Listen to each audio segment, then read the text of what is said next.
มากินเนี่ยต่างบ้านเอาอย่างมากินคนไปเนี่ยการนะศรัทธาได้ป่าได้กบได้เขียดได้อย่างมาเนี่ยเปิ่นก็เอามากุ้มกินกุ้มไว้นะแม่อาตมาไม่อยากคำนี่เก่งนะแกนะศรัทธาไว้เกี่ยวข้าวนี่ไผ่บ่ได้เพื่อนใหญ่เพิ่นได้กบนี่ปกตินะแต่ว่าได้ปลาหลิมนี่มันค่อยมีไผ่ได้นะเพราะว่าติดต้องติดนาติดไปเกี่ยวไปอันมัดนั่นมันแห้งแล้วอะนามันแห้งมันจะมีเป็นขี้เปอะเหียเล็กๆน้อยๆนะอันแม่อาตมาว่าอันคนทั่วไปส่วนใหญ่เนี่ยเขาจะไปตีแห้งๆเขาไปเกี่ยวเพราะว่ามันเกี่ยวง่ายมันพออิดแต่อันเขาจะละตั้งตีเปียตีเป็นน้ำฮือเขาหูว่ามันมีป่านะวะ เขาหูว่ามันมีป่ามีกบอีแม่หูยังได้มันมีหูไปเกี่ยวไปเตยหูถ้าดินมันแจ๊ะก็เกี่ยวเข้าไปโดยก้มพอไปโดย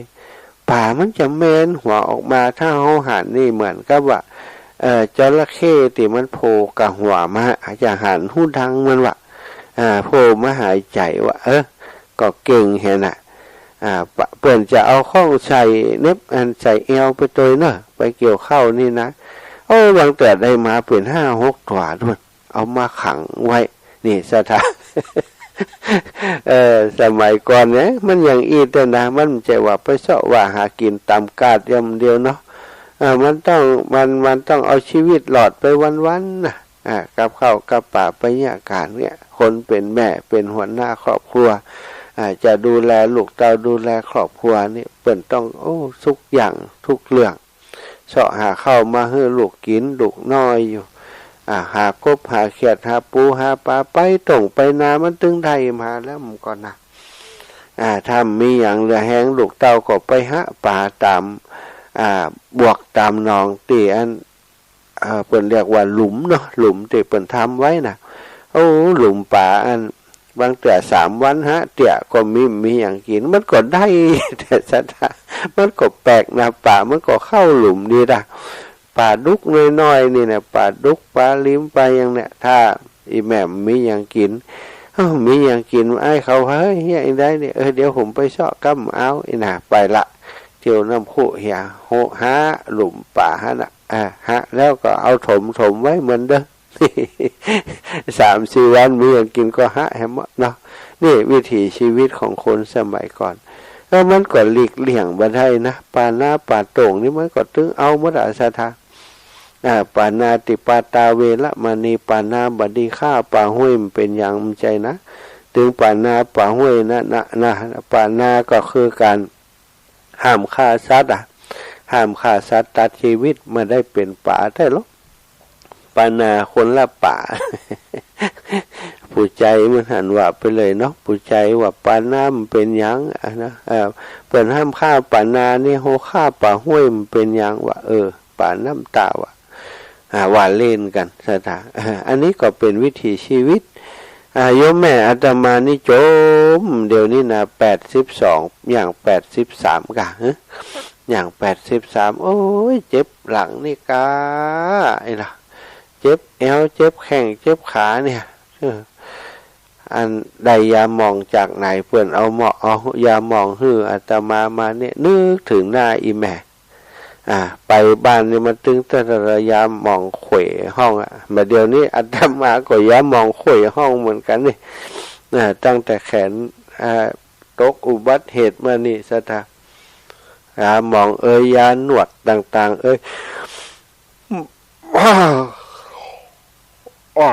ไปหาวไปให้เราสุมาเนอะสุหมอกอันต้องถาต้องนวดต้องเฟ้นตัวมันมันก็ดีขึ้นเหรอสัตว์น้ำมันอันอย่างก็น้ำมันอันเลี้ยงผาน้ำมันอันอย่างบ่หูฟังเขาเอาใส่ขวดขายมันปุจจาเปิ่นมาทา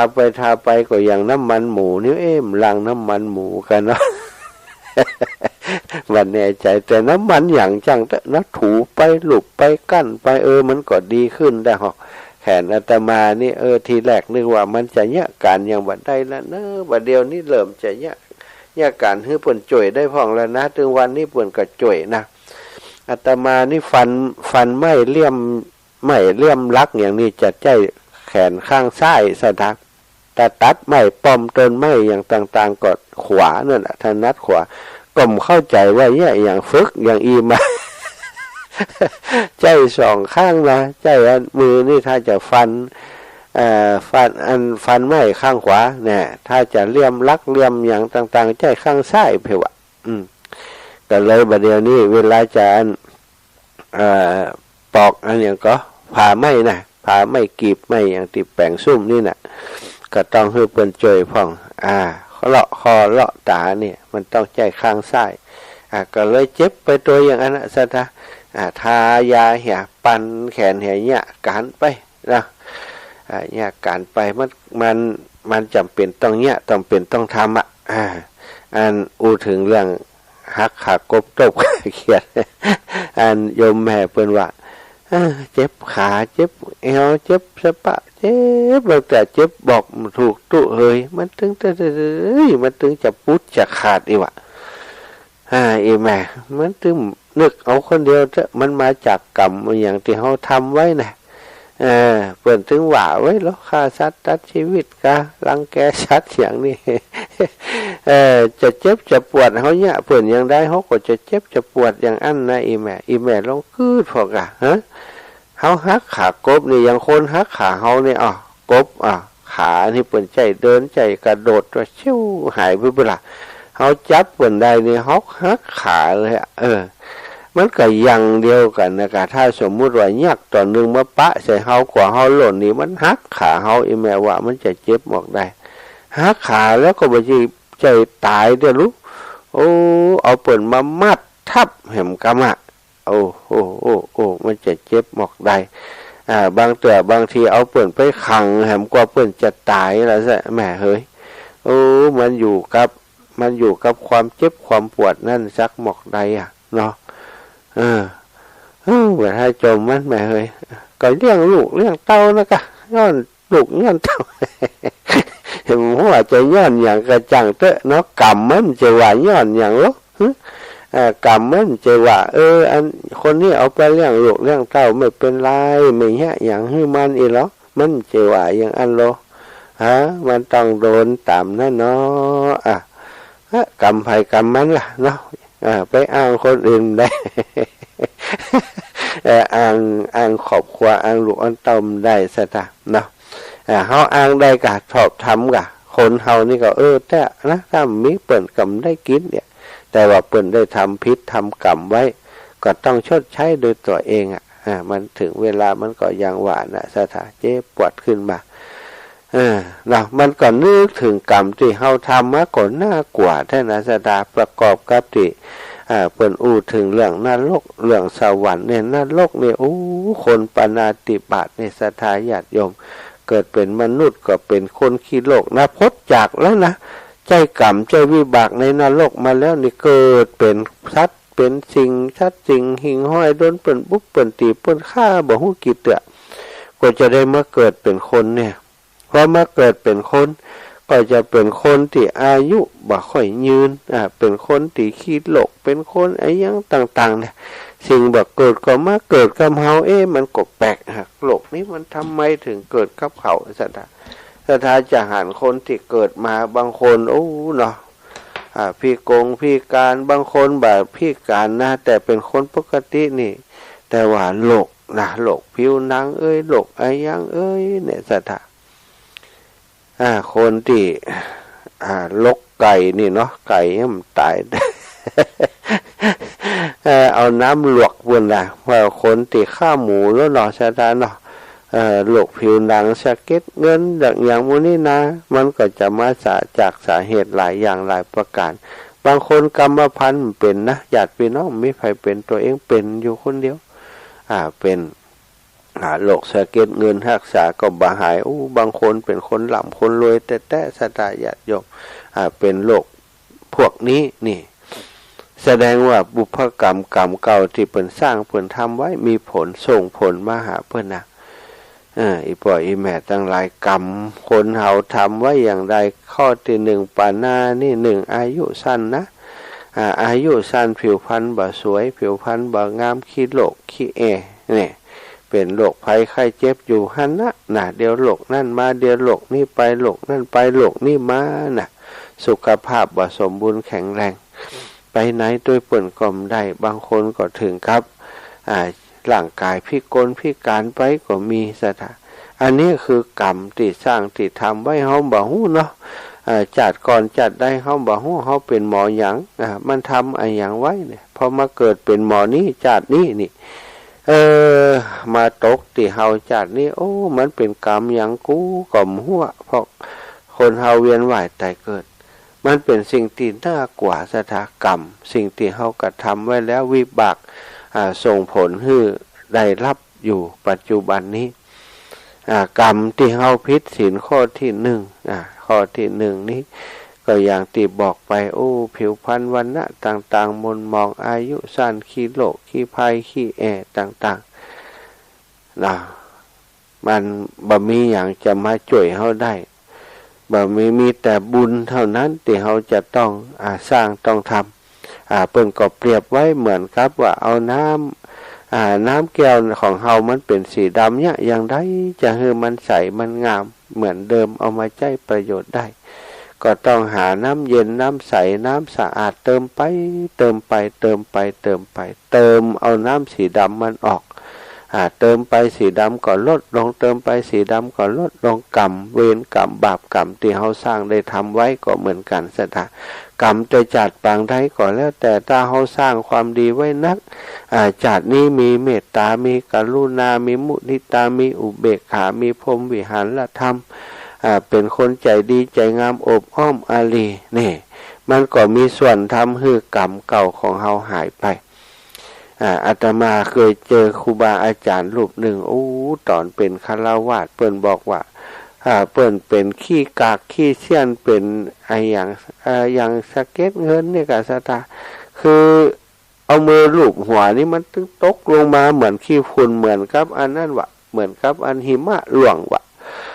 หัวที่มันแตกเป็นขบเป็นคาบเนี่ยแขนเนื้อตัวอย่างต่างๆนี่มันตึงแบบหน้าดีจูดีเอาเป็นวะ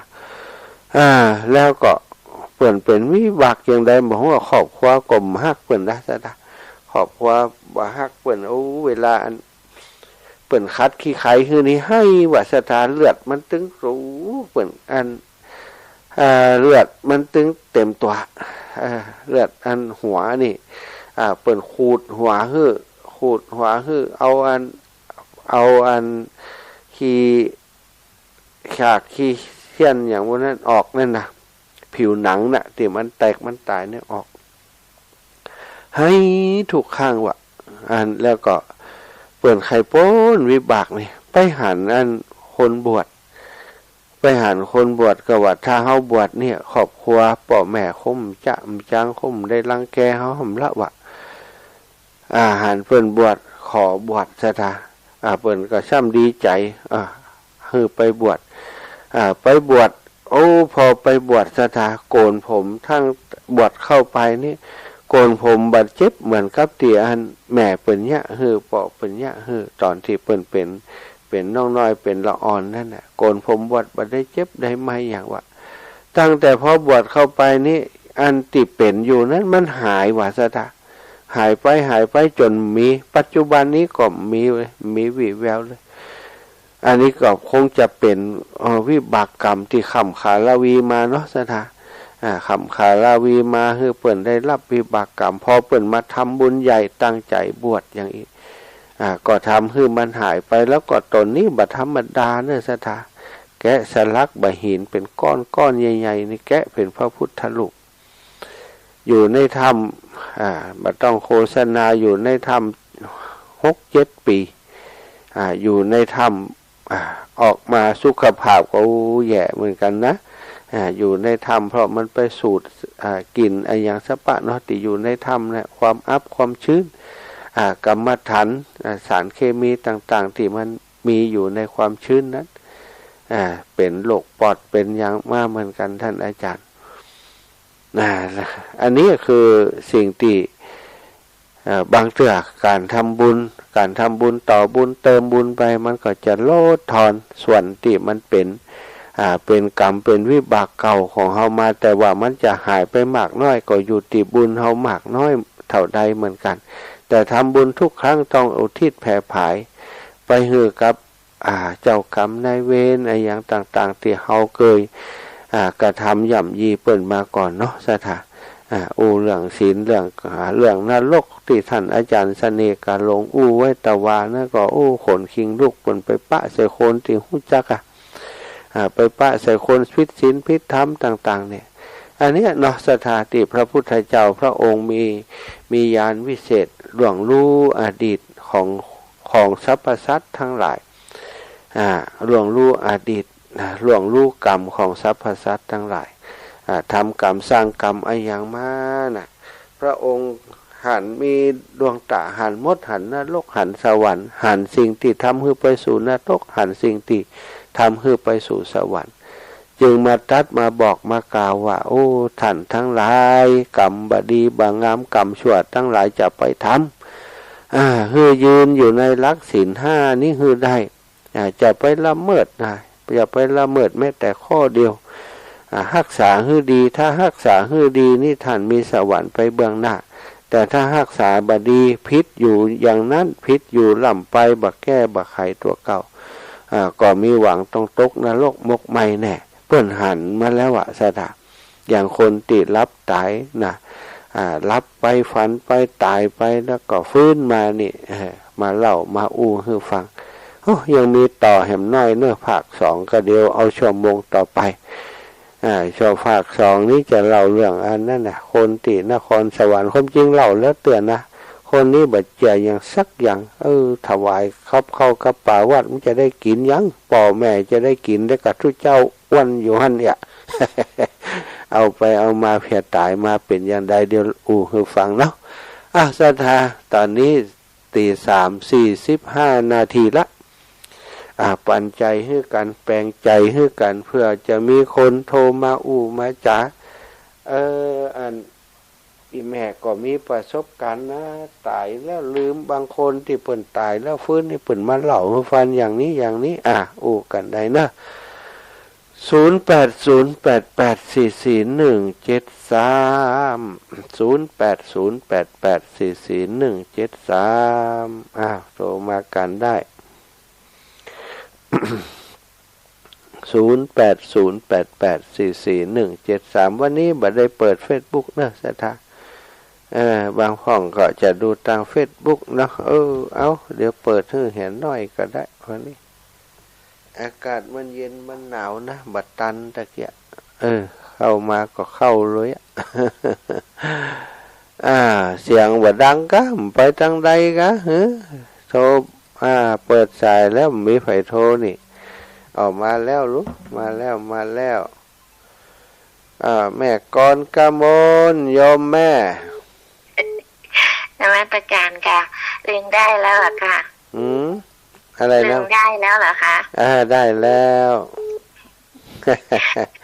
พูดเรื่องเก่าได้หน่อยถึงงานที่ท่านว่าอันบ่อปลาเนี่ยนะทางบ้านแม่เขาเรียกทำบ่อโจรให้ปลามันหล่นลงไปในบ่อนะใช่อันนี้ไม่โจรนะแม่เปิดทางน้ำให้เข้าเลยแต่ว่าในบ่อปลานี่มันจะมีบางทีเขาเอากระดูกไปใส่ไว้แล้วก็เอาผักเอาอะไรไปใส่ไว้มันจะลึกกว่าลำคลองหน่อยนึงปลามันหลบบ่อกลมๆอันท่านอันนั้นปลาหลุมให้ปลาตกไปเนาะใช่ไหมนั่นเนี่ยเขาเรียกบ่อโจรแล้วก็อันนั้นอีกอย่างหนึ่งกบนั้นน่ะไปล้างเมืองกันน่ะทำงานน่ะเขาเอากบหักขาอย่างท่านว่านั่นแหละ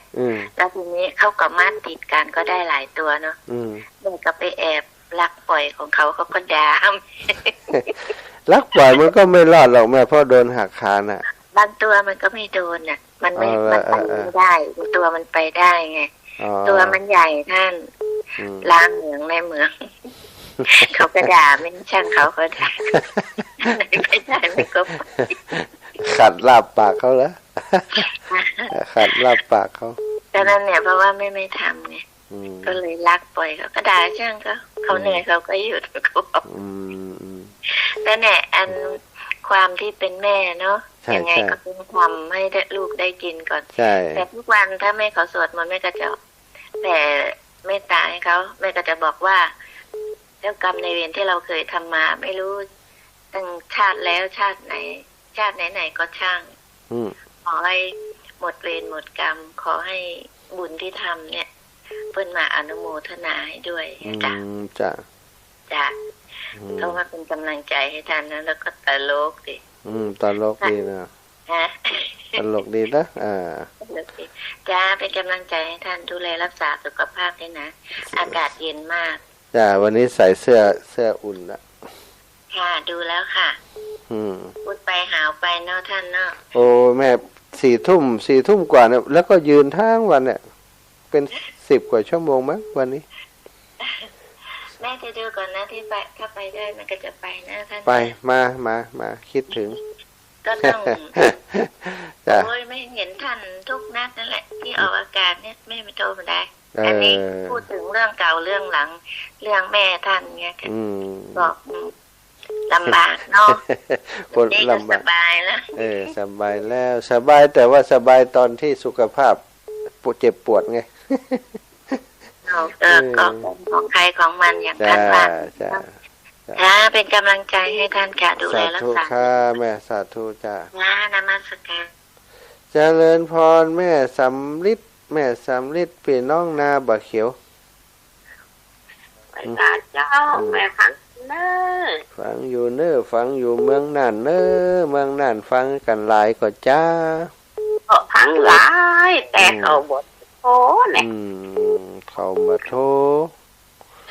เขาโทรหาตู้เจ้า เจ้า มันเป็นหยังเนาะโทรคนเดียวตัวแทน เจ้า ปวด ดีละขอบคุณพี่น้องเมืองน่านฟังกันหลายๆเนอะ เจ้าหนาวก็ หนาวแม่หนาววันนี้ใส่เสื้ออันอังสะนี่หนาวลูกมาฝั่งเข้ารายการมีผ้าตุ่มกับ สาธุขอบคุณเจ้าแม่ เจ้าไอ้สัตว์เจ้า เอาบุญรักษาโอ้ตะกิมตันฮับของแม่สุกแก้วศิลาพรเนอะแม่ยายพรมาแล้วแม่ยายพร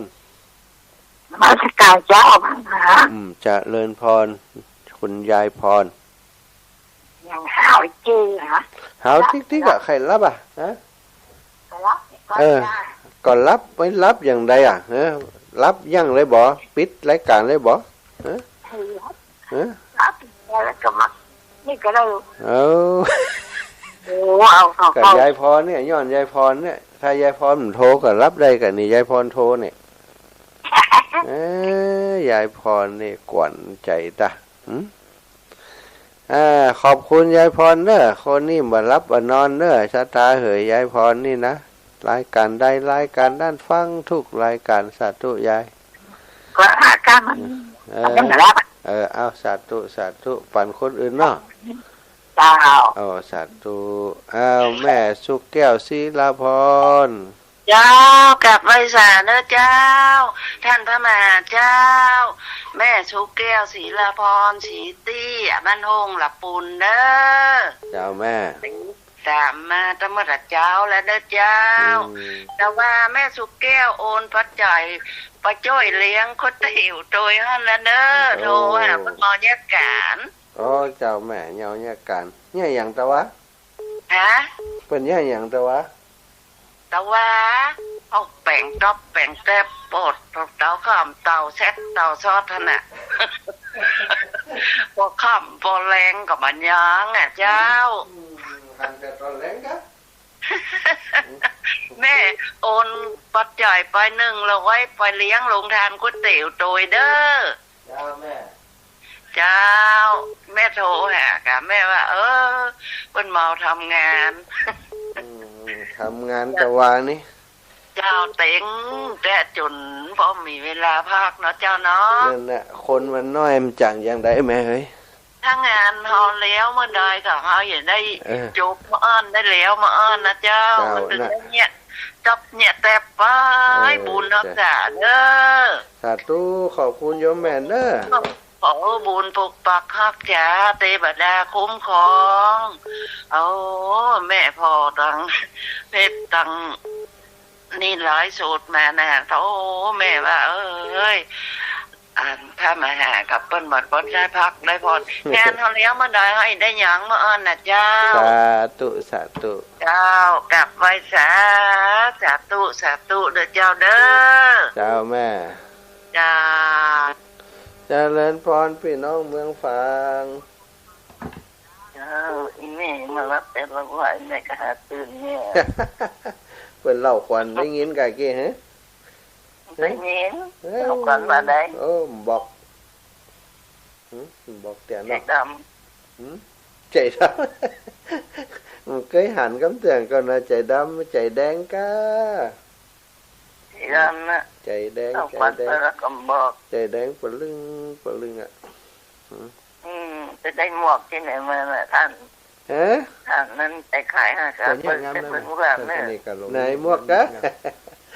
อันยายอย่างก็ผู้ไหนแม่แจมบ่น่ะ ยิบมือกัน แม่ยาย4,000นี่ก็ฮะแม่แจมอ่ะ เป็นท่านเลย เปิ้นนั่นเปิ้น เคยทานอันนั้นที่ทานอะไรอย่างนั้นที่ไม่แรงนะท่านหอมไปมากกว่า ท่านเสน่ห์กะลงนะหอมอุ้มกะหอมอุ้มนี่กะก็เนี่ยงามนะแม่ท่านเสน่ห์กะลงนี่เนี่ยงามยิบงาม จะดีเลยดุมพร้อมมุกกัน อันนี้เป็นยิบมือกันพวกเตียน บ้านอันแม่แจมหอมแม่ เป็น อ้วน ท่านเลย เปิงล่ะกินจอกกินแจ๊กติ๊กๆอ่ะเดี๋ยวก็กินกล้วยที่กินยังอ่ะ แม่จะดีว่าท่านหอมเป็นมากกว่าหอมน้ำน้ำ หอมอุ้มกะหอมอุ้มนี่กะ นี่คือนึกว่าหอมน้ำน้ำรสเซ่ รถ จะ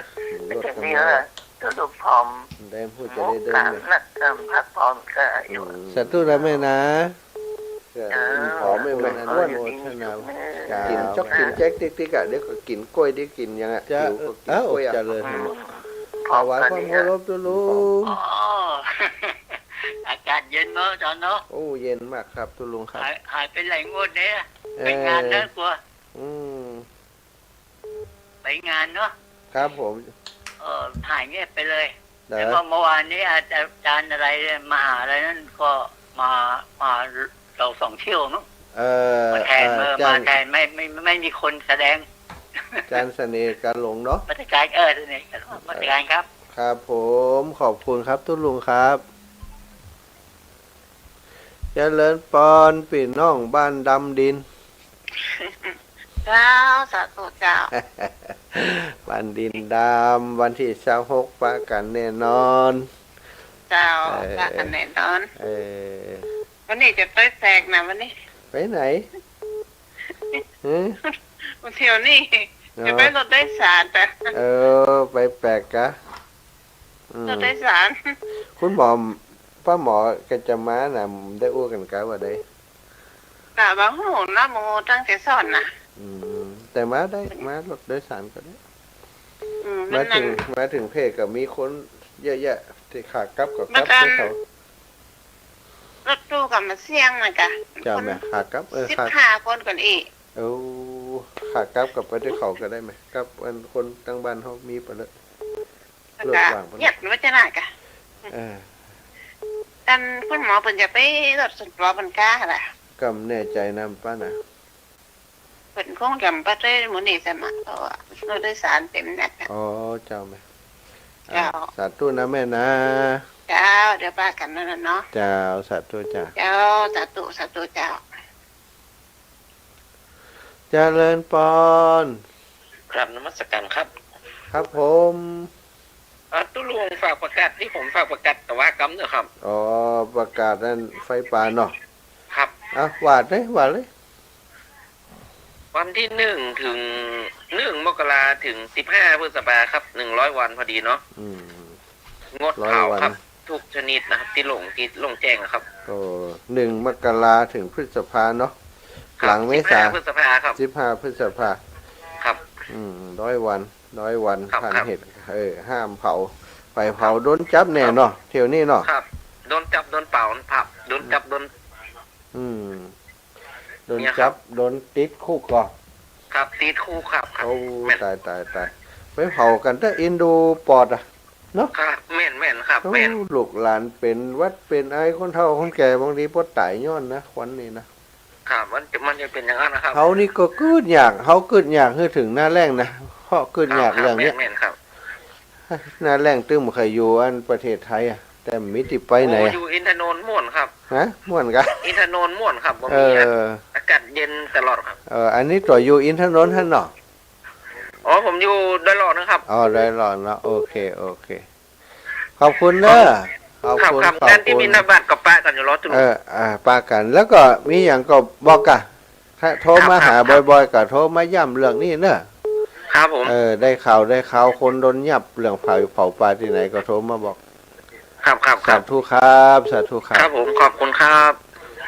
เดือนหน้านี่แล้วเนอะสถานห้ามเผานี่นะเอาไอ้ปอ3 สายกว่าจะติดเนาะกว่าจะห้ามได้นี่ เข้า เอา กลับ ขอบ ไปสายลูกค้ามันหลายรอบแล้วมันกระดิษเท ติดแล้วก็มันตันสกรรมมันจะห้ามของปอสายข้างอยู่ เอาเป็นทองเป็นไหนอยู่เวลาดีเสียงเจียวนั่นดีขึ้นนักหลายแล้วก็ ขึ้นนักหลายดีขึ้นนักแต่กับปอตอนนี้นะ เออ ดีขึ้นนักหลาย เป็นห่วงอยู่นะทงได้บ่ได้สักเดียว นี่ปอเป็นวัดกะ เนาะ เสียงนี้ปอเป็นวัดนี่ เอาเป็นวัดอยู่ฝังมันเพราะมันเข้าให้เขาสวนดูนะ เข้าให้เขาชวนอยู่กะ เอาแล้วว่าผลน้ำไม่ให้ลูกเจ้าสวนด้วย นายจะไปเอวสวนนอนสวนได้ก็ บอมานอนครับไปมาใกล้ๆบ้านมันก็ไกลครับ มันไกลละนายจะไปเอวสวนเด้อ ครับกำลังใจลูกนะครับขอลูกได้อยู่ดีมีสุขต่อไปเป็นลูกพ่อลูกใส่พ่อแม่จะไปเป็นลูกพ่อเจ้ารักษาลูกตลอดไปนะครับสาธุปอสาธุ รักษาความดีนี้นะลูก ขอบุญรักษาปอเนอ สาธุครับ ศรัทธาญาติโยมแม่นวลยอดคำปันมาอยู่ เดี๋ยวก่อยปิดสายเจริญปอนแม่ จ้าไว้สาเจ้าวันนี้ยังจัดรายการอยู่กับเจ้า วันนี้แต่งตุลุงแม่ตุลุงยอง แม่ก็เปิดวิทยุแล้วนี่เป็นว่าฟังเป็นว่าตุลุออกทำแล้วเองเนาะ เจ้าแม่ เจ้า มา อาการแล้วเนาะ แล้วแต่เรายังแหมรายงานกะ โอ้ยังอยู่ แล้วเป็นวันเป็นอากาศ จะเป็นวันไปได้ เจ้าขอบคุณแม่เนอ เจ้าเป็นกำลังใจเนอะ สาธุ เจ้า แม่บัวบานเย็นจันตะวงศ์ มาประกาศไว้สาเจ้าจำเสียงได้อยู่นอรันเนาะ จำเสียงได้ อันนั้นเดี๋ยวที่ท่านออกสถานีไหนนี่เจ้า ของเขาออกกะลำปัง ที่แม่อยู่จังมันด้วยนะท่าน อยู่อย่างเชียงใหม่นะ มันหาลูกมาอยู่ได้ลูกไม่ได้เป็นกึ่งเลี้ยงนะท่าน ก็แต่เขาลืมไปว่าบิณฑบาตหันในแม่ ไม่น่ากล่าวว่านั่นได้แต่เอวนางเอวอย่างแต่ด่างแต่เยาแล้วก็ผู้เทียมได้ยินเสียงมันนี่แม่มาเปิดได้ยินใจก็ไม่ใจ ของงานวัดไฟหินนะกับแม่อยู่เชียงใหม่อ่ะ เราเจ็บแขนนี่นะเดี๋ยววันที่26อีแม่ก็ไปนะ เจ้าแม่ดีแล้ว มันถูกกับวันฮื้อเนี่ยแม่ก็จะกลับไปเนาะอยากไปมีน้อกันเนาะ เจ้าแม่มีซอหาเจ้าภาพช่วยยืนเดี๋ยวนี้เราเป็นเจ้าภาพซอช่วยกัน เจ้าไปกับช่วยจังหวัดเจ้า สาธุเจ้าแม่ เจ้าสาธุเจ้าเจ้าภาพซอเดียวเจ้าจ้าแม่สมบูรณ์อีกสายหนึ่งเนอะ เจ้าเอาแม่ขายไว้สาลูก เจ้า แม่กดหักตั้งแต่ขายแหลกน้ำกันปุ่น ตันเนาะเจ้าถือขายทุดถ่ายลูกเจ็บหัวเจ็บหนังหายดีเนาะก็ไปเรื่อยๆเจ็บก็กินยยักษ์กระเพาะหน่อยอามูลกินนะกินดีนะเจ้ามีอยู่โยมแม่บัวลอยสายเขียวฝากมาให้แผง2 แผงก็วันนั้นเอามาให้อันนี้มันเป็นหนามมะมีหลายอย่าง ตึงเป็นน้ำเป็นนี่ แม่ก็ เป็น กิน น้ำเป็นเนี่ยมีหมดอาการทั้งวันนี่ เจ้าสัตุนาขอบคุณนะแม่ เจ้า เอ้าสายอื่นๆพักไว้ก่อนเนอะเดี๋ยวก่อยปะกันเนาะสาธุสาธุ เจ้า ฝ่ายอื่นๆเดี๋ยวเขาปะกันรอบสองตอนนี้รอบนี้ขออนุญาตพักกำกันกินน้ำกินถ่าเสียกำนึงเนอะสตาเดี๋ยวค่อยปะกัน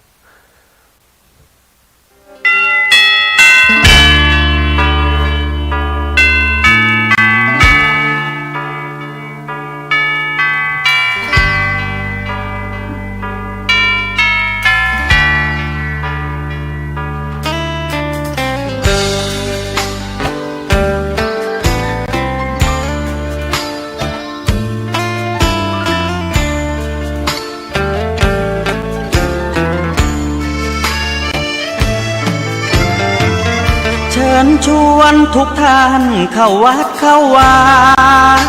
ฟังธรรมะจากหลวงตาเสริมชีวาให้สุขสดใสยึดมั่นหลักธรรมคำสอนไว้ให้ขึ้นใจความดีรีบทำกันไว้หญิงชายอย่าได้นายนี้เชิญชวนทุกท่านเข้าวัดเข้าวาทำบุญด้วยจิตศรัทธาผลบุญพา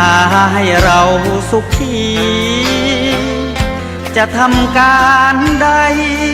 นำใช้ในสิ่งดีดีทำบุญให้ทานวันนี้ไม่มีใครว่าใครชังสมัยก่อนประทับใจปู่ย่าตายายวันพระไม่เคยเบื่อหน่ายจำได้ไม่ลืมสักครั้งเหตุใดวันนี้มีคนเข้าวัดน้อยจังอยากให้เหมือนก่อนอีกครั้งฝากความหวังกับคนรุ่นใหม่เชิญชวนทุกท่านเข้าวัดเข้าวารับศีลรับพรหลวงตาเสริมคุณค่าให้กับจิตใจกระทำความดีเรื่องนี้ไม่ต้องอายใครว่างจากการงานเมื่อใดเชิญชวนท่านไปทำบุญ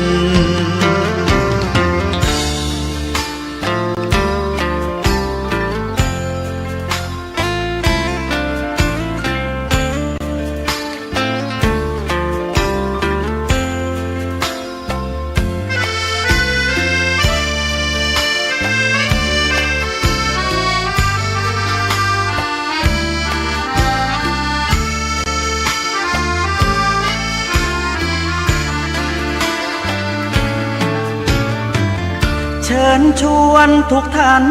เข้าวัดเข้าวารับศีลรับพรหลวงตาเสริมคุณค่า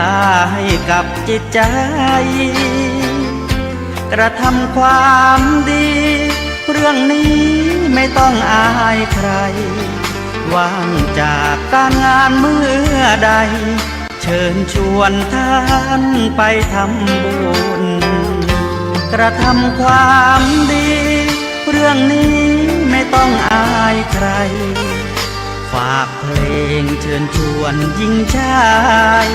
อย่าอายเรื่องการทำบุญ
เปรียบเทียบเขาเทียบเราใครมองไม่งามช่างเขาแต่เจ้าก็คือดอกบัวด้วยความสัตย์ซื่อยึดถือความดีเป็นหลักใครรักไม่รักก็ไม่จมปลักมองมัวเมื่อโผล่พ้นน้ำก็เห็นความงามในตัวไม่ยึดติดในตมชั่วขอเป็นดอกบัวดอกดีใครไม่มองว่าบัวงามเด่นแต่บัวก็เป็นดอกบัวทุกวันอย่างนี้ไม่อยากเด่นดังแต่มุ่งหวังในทางเด่นดีเกิดมาเพื่อสร้างบารมีถวายชีพนี้บูชาดอกบัวดอกน้อยเฝ้าคอยคนที่ใจบุญมาโอบเอื้อเกื้อกูลรู้ค่าของบุญเก็บบัวขึ้นมาเพื่อสร้างความดีและเสริมบารมีดังว่าใช้ดอกบัวนี้บูชาพระสัมมาสัมพุทธองค์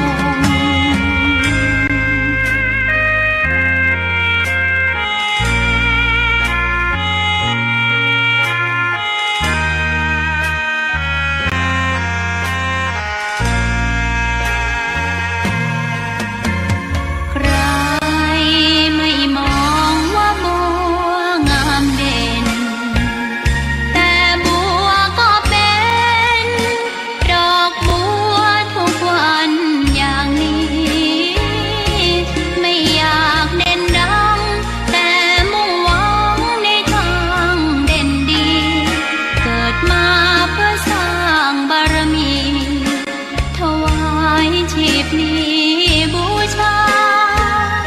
ดอกบัวดอกน้อยเฝ้าคอยคนที่ใจบุญมาโอ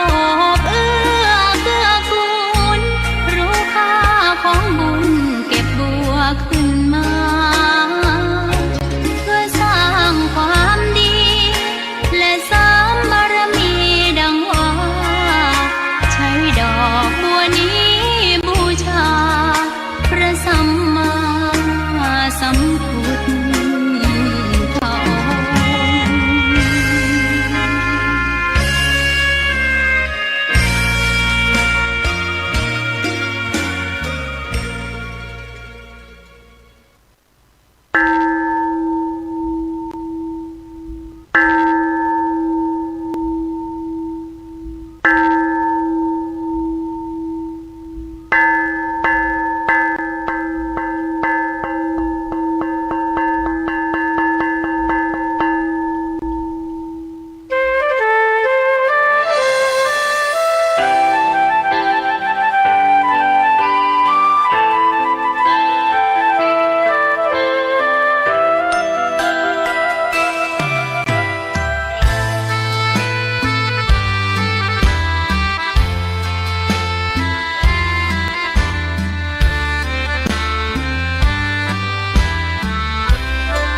เกิดเป็นคนนั้นยากจริงนะเพราะพุทธศาสนา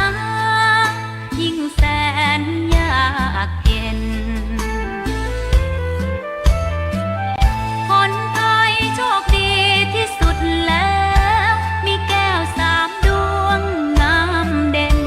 มีวัดซึ่งเป็นนาบุญยิ่งใหญ่มีศาสนาพุทธประจ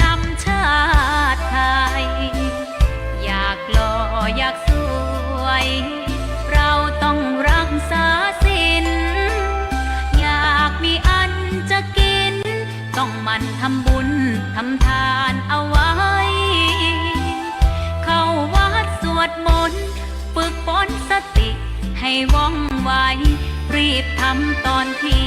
เราทำเองได้อย่ารอจนตายถึงเข้าวัดว่าเข้าวัดยามเป็นจะได้เห็นแต่น้ำใจเข้าวัดยามตาย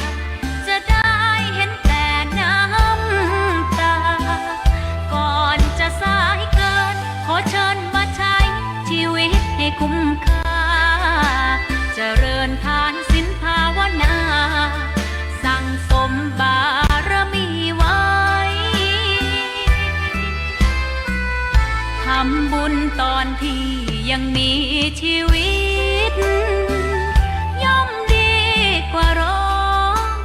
เขาอุทิศบุญให้อย่ามัวหลงเพลินเดินห่างวัดตัวอย่างชัดๆมีมากมายเข้าวัดตอนตายสายเกินแก้กรรม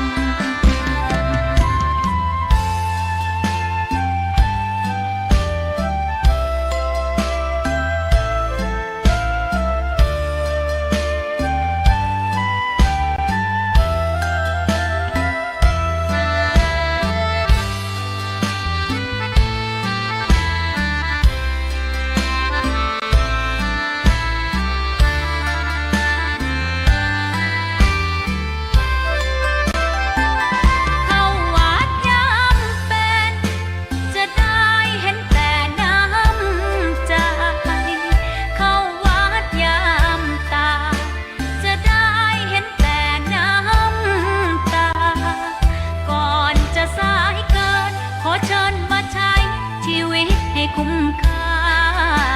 เจริญทานศีลภาวนา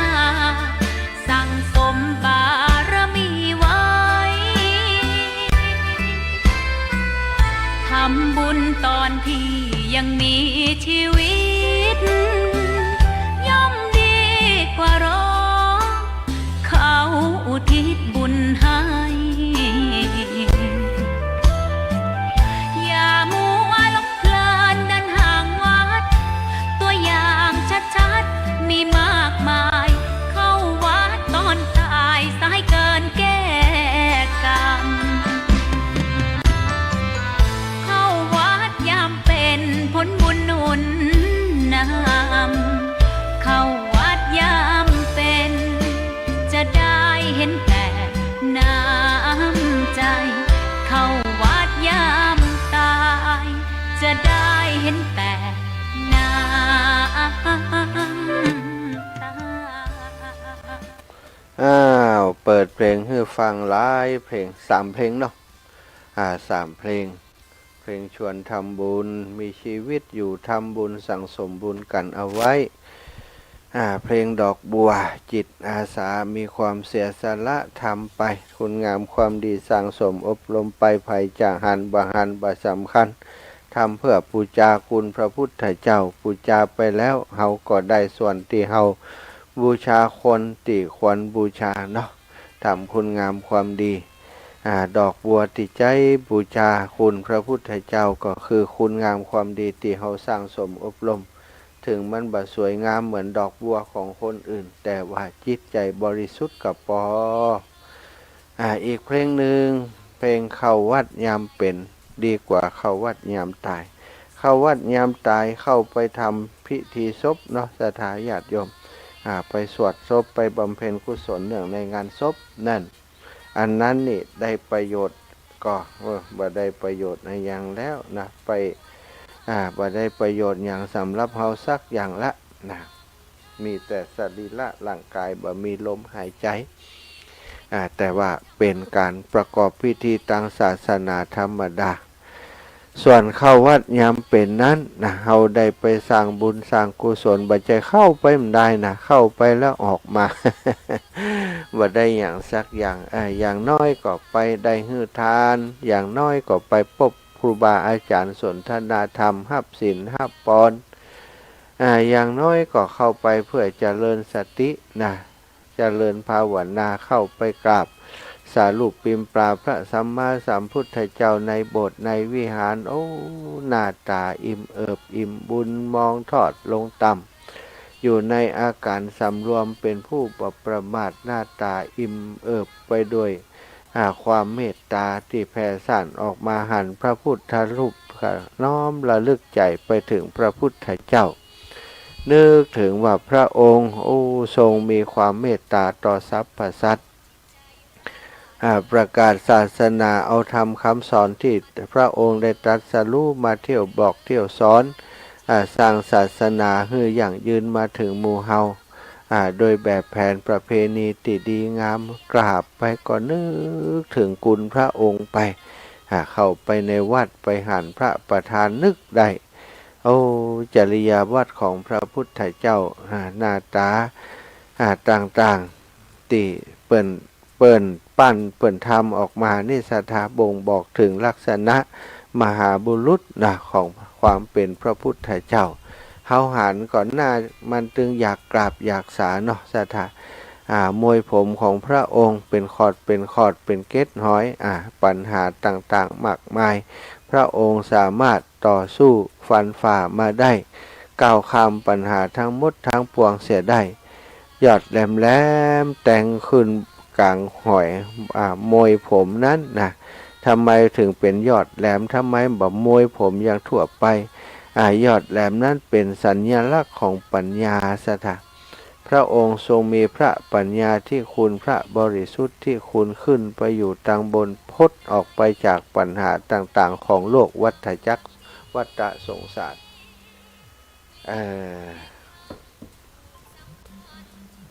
เจริญปอนแม่อ้อยเจริญปอนห้าบแล้วคำนมัสการเจ้าว่ายังได้เดี๋ยววันนั้นแม่จะเอาพระปฏิเสธแม่จะอ่อนเป็นประเหตุเขาน้องงาเขามันนาไข่ไปเจ้าได้กันวันนี้ไม่ได้ขายของหมดนี่นะเจ้าเพราะว่าอะไรมันจะเอามันมีชีวิตคนมามีธรรมะกันมอยเจ้าดีเจ้าดีละเนี่ยช่วยดูแลเปิ้นวันนี้วิทยาลัยสงฆ์มาบิณฑบาตสายแรกบ้านมอเนาะสายที่2ท่านอาจารย์บวรวิทย์เจ้าสาธุเนอร์แมนเนอร์ขอบคุณหลายๆจ้าสาธุเจ้าสาธุศ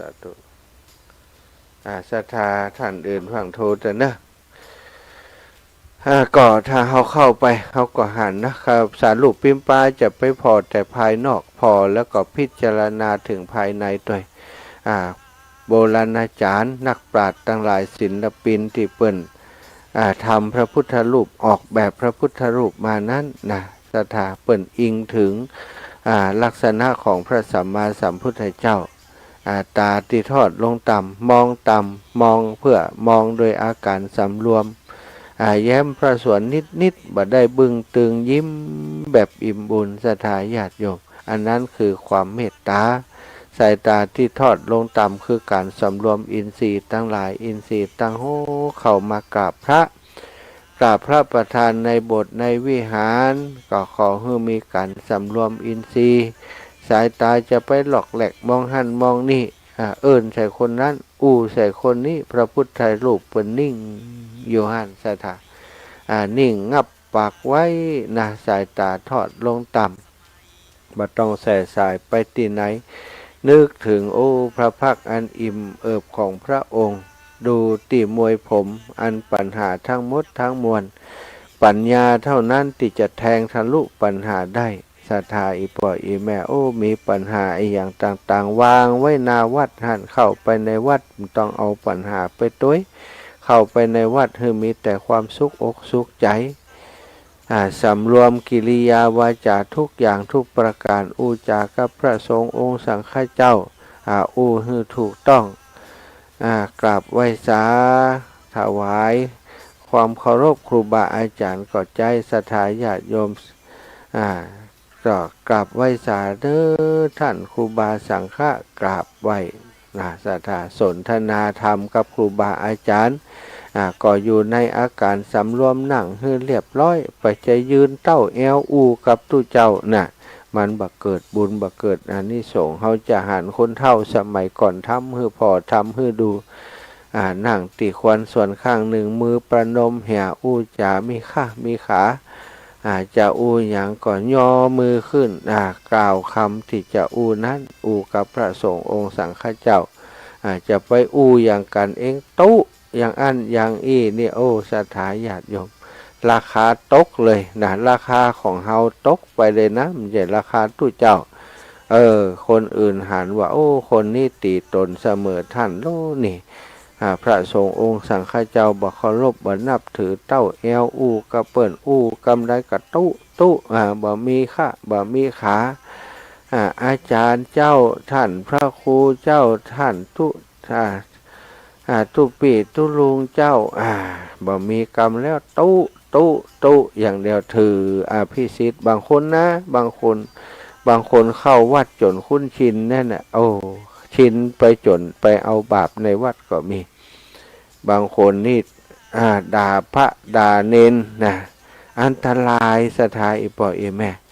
อันตรายกับตัวเฮาไปวัดแทนที่จะได้บุญบำคนไปเพิ่มบาปเพื่อตัวเก่าตุเจ้าตนนั่นก็บดีตนนี่ก็บดีเน้นนั่นก็บดีเน้นนี่ก็บดีนะเฮาไปซ้อหาแต่สิ่งบดีสิ่งดีๆไปซ้อกำแล้วนะถ้าว่าเปิ้นบดีเฮาดีแล้วยังนะโอ้วัดวาอารามถึงบอกกวาดบ่เพี้ยวสกปรกบ่โตอันโน้นอันนี้นะจมหันจมนี่แล้วถามว่าเข้าไปวัดโอ้หันสกปรกเนี่ยอย่างได้กวาดพ่องก็เนี่ยโลมใจบ้านเฮาไปแหมลายแล้ววัดใจบ้านก็จริงแต่เป็นของเฮานะศรัทธาอย่าบอกเฮาไปวัดนั้นเฮาเป็นศรัทธาของวัดนั้นวัดเฮาหรอกวัดของปู่ย่าตายายเหมือนสร้างไว้เฮาเฮาไปวัดไปว่ามันสกปรกก็กวาดก่อนนี่ไปบัดต้องปักพระเนนหันก็อายไปเองศรัทธาโอ้อายต่างอายใจโอ้ปล่อยให้ศรัทธาเปิ่นมาเพี้ยวมาพัดเฮามาช่วยกันเพี้ยวกันพัดมาอายเปิ่นนี่เปลี่ยนได้นะศรัทธาแต่ว่าถ้าเฮาไปโอ้ใส่ด่าคนนั้นคนนี้เขาหันไม่เท่าเข้าวัดมาปุ๊บหนีออกวัดไปเลย ไปเอี่ยวนอกวัดหรือว่าหนีเข้ากุฏิไปเลยจมอยู่ตั้งนอกนั่นศรัทธาความหวังดีบางทีนี่มันกลายเป็นว่ามันทำให้เฮาได้มีปัญหานะได้บาปกับมาหาตัวเก่าหวังดีนั่นนะจมหันจมนี่พระลูกพระหลานบ่าไปก็ได้นะสถานะมันต่างกันเฮาศีล5เพิ่นศีลเท่าใดศีล10ศีล227นะศรัทธาความการรักษาการประพฤติพรหมจรรย์ของครูบาอาจารย์ของพระสงฆ์องค์สังฆเจ้าบรรนับตู้เจ้าถือว่าเป็นลูกเจ้าบ้านถึงเป็นลูกเป็นหลานเฮาก่อนนับตีผ้าเหลืองเป็นศิษย์ตถาคตเป็นศิษย์ของพระสัมมาสัมพุทธเจ้าถือว่าเป็นสมมุติสงฆ์ก็กับเปิ่นให้ถูกลักษณะหันอย่างบดีบงามแทนที่จะปากจะด่าจะว่าเนี่ยให้พอเห็นเลยนั่นห้องน้ำสกปรกก็เอาล่างเข้าถูเข้านั่นอย่างท่านมหาธรรมคานธีสถาประธานาธิบดีของประเทศอินเดียไปประชุมที่ไหนไปหันห้องน้ำสกปรกล่างห้องน้ำนะสถาเอาอุปกรณ์ใส่ถุงไปตัวเลยนะไปที่ไหนมีอุปกรณ์ใส่ถุงไปเลยประเทศอินเดียนี่มีชื่อเสียงเรียงนามในเรื่องของสมัยก่อนนะสาธารณสุขบ่ค่อยดีเปิ่นหันปัญหานี้นะห้องน้ำห้องถ่ายสาธารณะต่างๆนี้มีแล้วคนใจบ่เป็นใจแล้วก็ทำลายเข้าของท่านก็ไปซ่อมไปแปลงไปอย่างเข้าห้องน้ำที่ไหนนี่โอ้ไปตรวจพออันใดสกปรกไปล้างเนี่ยไปประชุมไปหันอันสถานที่ห้องน้ำในประเทศของเปิ่นสกปรกโอ้ท่านมหาธรรมคานธีไปล้างห้องน้ำอยู่ประธานเปิ่นมาถึงคนเปิ่นมาถึงกันแล้วที่ประชุมรอท่านประธานคนเดียวโหท่านเข้ามาแล้วนะแต่กี้นะแล้วไปไหนเนี่ยเขาก็ซ้อหาสถานกล้องวงจรปิดมีแต่ตอนนั้น เสาะไปเสาะมามีคนว่าเปิ่นเข้าห้องน้ำนะว่ะเข้าไปพอโอ้ไปล้างห้องน้ำไปล้างโถส้วมโถปัสสาวะโถฉี่โถอย่างต่างๆอยู่หั่นน่ะคนทั้งหลายก็หันก็เกิดความอันสะเทือนใจว่าอันนี้ผู้นำระดับประเทศทำไมถึงมาล้างห้องน้ำก็ได้กล่าวอย่างนี้ท่านมหาตมะคานธีบอกว่าท่านอย่าไปคิดว่ามันเป็นของต่ำห้องน้ำห้องท่าเป็นของตีทำให้คนมีความสุขนะเข้าห้องน้ำต้องมีความสุขเข้าห้องน้ำมาหันห้องน้ำสกปรกไผอยากจะเข้าไผก็มีความสุขแต่ถ้าเราสร้างความสุขให้คนอื่นเข้ามาห้องน้ำมันแวบว้าวแวบเลยสะอาดนะคนที่เข้ามาเปิ่นก็จะรักษาความสะอาดเปิ่นไม่อยากจะให้มันสกปรกเพราะมันสะอาดนี่มันน่าดูแล้วเปิ่นก็ห้องคนทำความสะอาดมาว่าเปิ่นขอโทษเด้อที่มาแย่งงานทำเปิ่นต้องการบุญเปิ่นอยากจะได้บุญความจริงห้องน้ำสะอาดอยู่แล้วแต่เปิ่นอยากจะทำให้มันสะอาดกว่าเดิมแหมสักน้อยนะขออนุญาตได้ทำเน้อวะแล้วก็บอกคือเจ้าหน้าที่หัวหน้างานน่าจะไปโทษไปตำนี้ความจริงเปิ่นทำดีแล้วผมนี่เป็นคนที่อยู่สุขมาอยู่บ่เป็นสุขผมอยากจะทำมาได้ว่าอย่างนั้นศรัทธาญาติโยมทำให้บ่เสียหน้าถึงคนที่เป็นเจ้าหน้าที่รักษาความสะอาดห้องน้ำแล้วก็เจ้านายก็บด่าด้วยแถมบ่ป้อยชมด้วยนะว่าห้องน้ำที่นี่สะอาดดี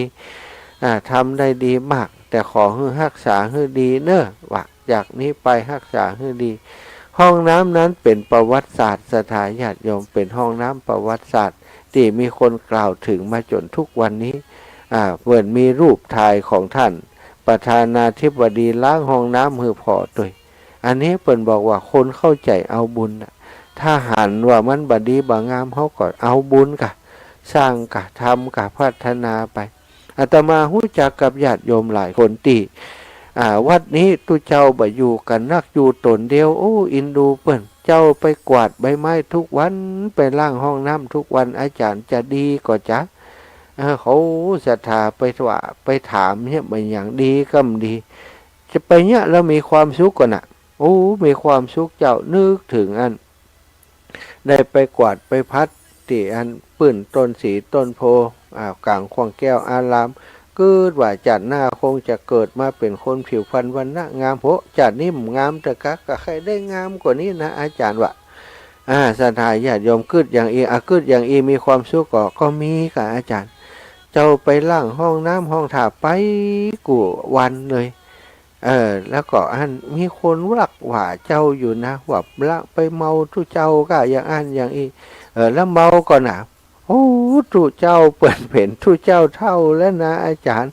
แล้วก็เปิ่นก่อมใจอย่างสักอย่างเจ้าก็มีครอบครัวแล้วมีจิตใจคิดอย่างสักน้อยเดียว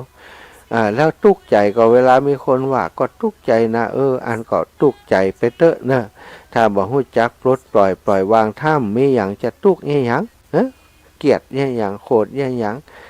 ฮืออภัยเขาแปลงใจงามฮือเขาเปิ่นบ่ฮู้ถ้าเปิ่นฮู้ไปนั่งในใจเฮาได้เปิ่นคงบ่ว่าอย่างอันนี้เปิ่นไปนั่งในใจเฮาบ่ได้เปิ่นเท่าใจคิดเอาขั้นนึงเอาเฮาก็ทำให้เหมาะสมเนอะเวลาเข้าไปก็ควรจะมีคนไปโดยผ่องกายอย่างผ่องกายสร้างคนกะจะไปกึดว่าไปกับเฮาคนเดียวเอาบุญกับเฮาคนเดียวจวนคนอื่นไปเอาบุญด้วยเข้าไปในวัดในวาก็บอกควรจะอยู่แต่2 ต่อ 2ครับทุกเจ้านะก็อยู่ด้วยคนหลายๆคนคนนั้นคนนี้หันเนี่ยเปิ่นก็จะได้เป็นพยานให้เวลามีอย่างเกิดขึ้นกับเฮานี่คนอื่นตำนี้ที่เตียนเขาก็บอกเขาไปกับไผ่ผ่องอยู่กับไผ่ผ่องเนี่ยกับไผ่ผ่องบัดเดียวเปิ่นก็มีเปื่อนไปเนี่ยละล้ศรัทธาช่วยกันเนี่ยป่อโยมป่อมีคนอยู่บ้านป่าซักเนี่ยบ้านโป่งป่าซักเนี่ยป่อจวนเนาะป่อจวนแม่บุญเรืองป่อจวนนี่ก็จิตอาสาป่อจวนนี่จะไปกวาดขยะ2-3 วันเตอะนะไปเข้าไปในวัดไปช่วยตุลุงท่านอาจารย์พระครูกวาดทำความสะอาดห้องน้ำห้องถ่าช่วยกันซะท่าบ่ได้มีเวรบ่ไม่มีมือนะจะมีแต่คนที่เข้าใจอยากจะเอาบุญเปิ่นไปช่วยกัน ใจกันทำความสะอาดไม่ยิ่งทำความสะอาดห้องน้ำปล่อยใจไปกวาดใบไม้ไปอย่างโอ้อย่างพระคุณเจ้าครูบาอาจารย์จะอยู่ในวัดเปิ่นก็มีความสุขใจเปิ่นก็มีจิตใจที่อยู่สุขสบายศรัทธาหันความสำคัญของวัดวาศาสนาและศรัทธานั่นคือตัวได้บุญเต็มเลยได้บุญจากการช่วยครูบาอาจารย์แบ่งเบาภาระธุระให้เปิ่นเฮาทำความสะอาดวัดวาก็เหมือนบ้านของเฮาอันนี้คนแบบบวชแต่ว่าเหมือนครับคนที่บวชนะบวชเอาใจไปบวชเข้าไปวัดได้ประโยชน์ไปเลี้ยงหมูเลี้ยงหมาเลี้ยงไก่ที่อยู่ในวัดในวาช่วยครูบาอาจารย์เพียวพัดปัดกวาดทำความสะอาดอันนี้ที่ลำปางที่พะเยานี่ปอเนตรธรรมขันธ์ตู้เจ้าเล่าคือฟังว่าโอ้คนเท่านั้นวัน2 วันก็มากกวาดใบไม้กวาดใบไม้ใบหญ้าพัฒนาวัดตัดหญ้าหือยะสัพพะเปิดมาแล้วเปิ่นมาเปิ่นบ่จมบ่เดียดคือไปหญ้าของเปิ่นไปหญ้าแล้วเปิ่นก็กลับไปหญ้าการของเปิ่นโอ้คนเท่านี้เถียงตรงมั่นคงในธรรมเปิ่นสนใจฟังน้ำเปิ่นทำเปิ่นมาเล่าให้ผมฟังเปิ่นว่าฟังขึ้นสีขาวอาจารย์สมชาติได้ข่าวว่าเขาก่อนเปิ่นก็ไปจ่วยงานปล่อยหลวงก็อาจารย์ว่าแม่นละทีแรกก็สงสัยว่าคนเท่านี้จะมาไม่ใดนี่ไล่ใดนี่มาจ่วยเอาตังก็ว่ามาอย่างใดมาเป็นอย่างใดเนาะเอาไปเอามาหันน้ำจิตน้ำใจแล้วเกิดความฮักเหมือนคนในครอบครัวก็ได้ดูแลกันมาวันนี้ก็มาในฐานะที่ปอเนตรนำมาไปจ่วยเปิ่นเตวิหารวันนั้นสัตว์ก็ถึงคุณงามความดีของเปิ่นตุเจ้าก็เล่าให้ฟังหลายเรื่องหลายอย่างเนี่ยสัตว์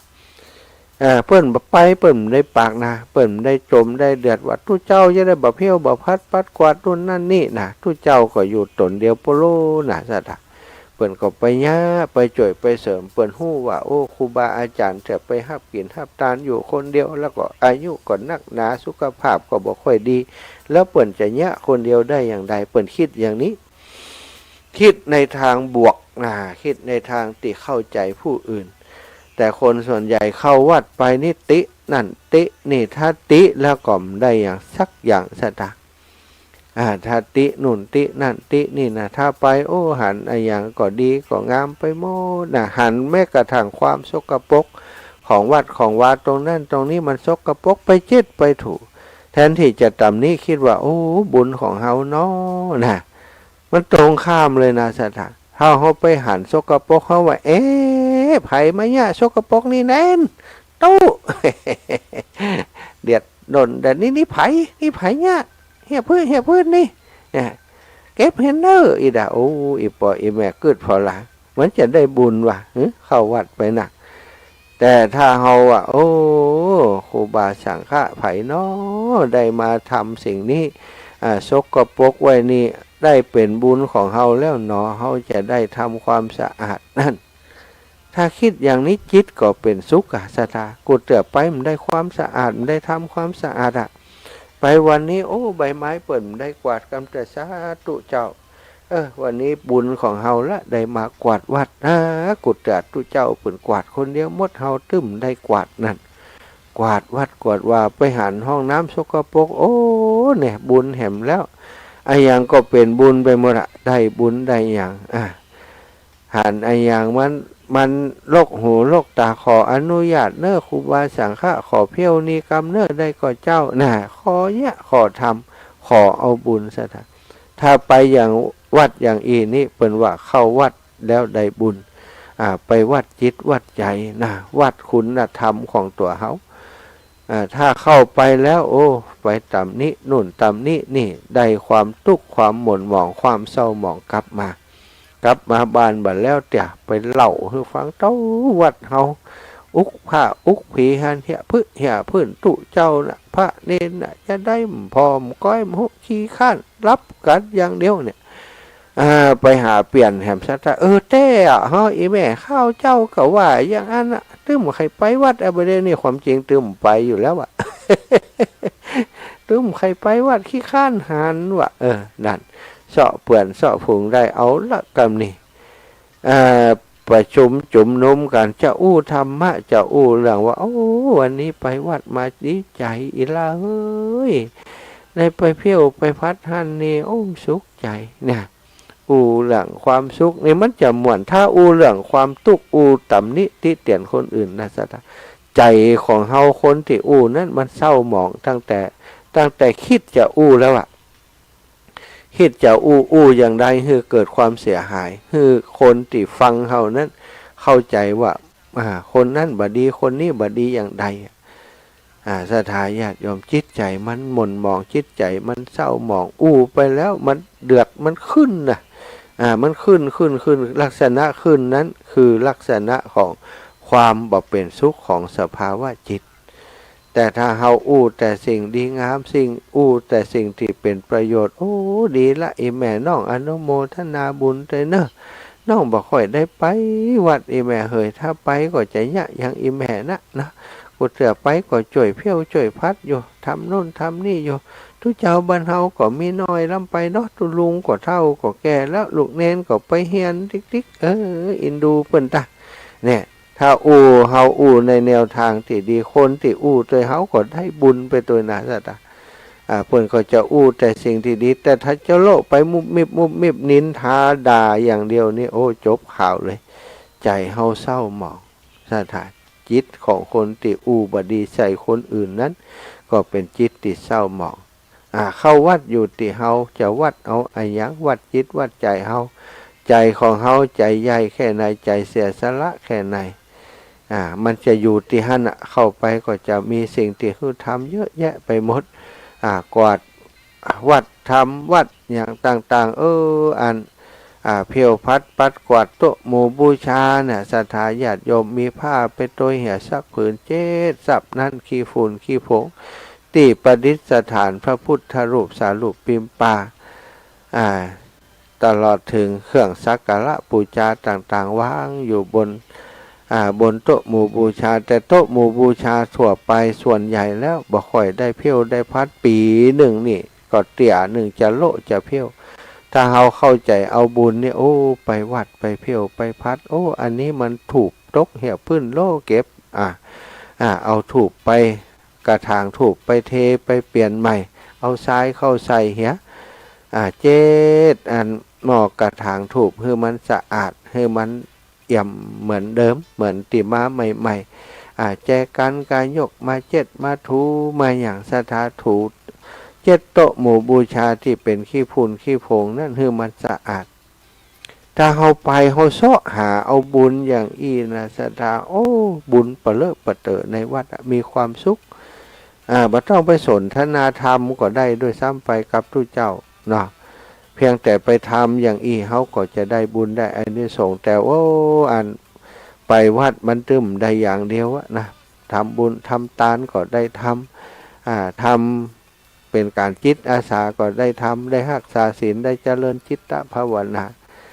ที่เฮาเข้าไปวัดเนี่ยเปิ้นบอกว่าเข้าวัดยามเป็นเนี่ยมันเกิดประโยชน์เกิดกุลเกิดบุญเกิดกุศลเกิดอานิสงส์ถ้าเฮากลัวการเวียนว่ายตายเกิดเฮาฮู้ว่าเวียนว่ายตายเกิดนี่มันลำบากนักหนาก็ปฏิบัติให้บรรลุเห็นเลยนะในชาตินี้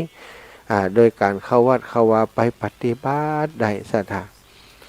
นั่งในวิหารนั่งสมาธิไปถึงก่อนเปิดนั่งสมาธิได้ทำความสะอาดแล้วนั่งสมาธิเปิดกับกันแล้วกาจวนกันชนสองคนกวาดเก็บวัดเก็บบาเพียววัดเพียววาทำความสะอาดโน่นนั่นนี่นะถ้าเป็นไปได้จะนั่งสมาธิก็ขออนุญาตครูบาอาจารย์นั่งสมาธิบำเพ็ญเพียรได้อยู่ที่เขาจะเข้าใจเอาบุญลักษณะอย่างใดก็ได้ทั้งนั้นสถานถ้าเขาบ่เข้าวัดตอนเป็นไปรอเข้าตอนตายก็จบข่าวบ่ได้ยังมีแต่ว่ามีแต่เสียบ่ได้มีแต่เสียเอาศพไปไว้วัดไว้วา ถ้าบ่ทำความสะอาดวัดวาเลยวัดวาเปิ่นเนี่ยอย่างสร้างศาลาสร้างวิหารสร้างโน่นสร้างนี่บ่เคยจ่วยเปิ่นเลยแต่พอถึงตัวเป็นตายมาปุ๊บเอาไปไว้วัดคนนี้มาเข้าวัดก็ตอนตายตอนนั้นนะคนทั้งหลายก็จะสรรเสริญอย่างนี้ สรรเสริญตรงข้ามเนาะ ก็ไปเพื่อประพฤติวัดปฏิบัติธรรมรักษาศีลปฏิบัติฮือตานปฏิบัติจิตตภาวนาบำเพ็ญประโยชน์ให้กับตัวเก่าศรัทธาอีกป่ะความดีทุกอย่างเฮาบ่ได้ทำดีเพื่อไผ่ทำดีเพื่อจะเป็นความดีของเฮาเนอะเฮาอ้างว่าทำบุญทำความดีเพื่อคนนั้นเพื่อคนนี้อย่างอันอย่างอี้นะจริงๆแล้วเหตุเป็นเหตุให้เฮาทำความดีบ่ได้แต่ทำไปแล้วนี่ความดีนั้นเป็นของเฮาหมดนะทำความสะอาดวัด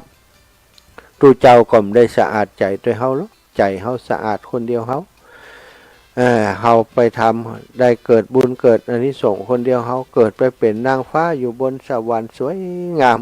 หน้าตาผ่องใสผิวพรรณวรรณะสุขสะอาดสุขใสเปล่งปลั่ง